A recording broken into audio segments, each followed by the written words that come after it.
మీర్పేటలో ఎర్ర పోషమ్మ నల్ల పోషమ్మ ఈ యొక్క బోనాల పండుగ చాలా గ్రాండ్గా చేసుకోవడం జరుగుతుంది.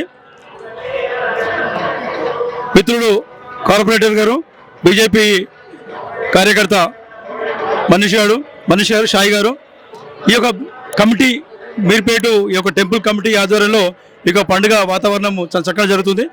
ఈ యొక్క బోనాల పండుగ మీర్పేట ప్రజలకి ఈ ఆశ్రమంలో బోనాల పండుగ గ్రాండ్గా చేసుకొని ప్రజలందరికీ వర్షాలు పడి ఎక్కువ సిరి సంపదలు, దాంతోపాటు ఆయురారోగ్యాలు అశేషాలు ఉండాలని మేమందరము ఈ యొక్క చక్కటి ఆర్గనైజ్ చేసుకుని మా గుడి కమిటీ గిట చేయడం జరుగుతుంది. మీర్పేట ప్రజలందరూ సుఖ సంతోషంగా ఉండాలని కోరుకుంటున్నాం.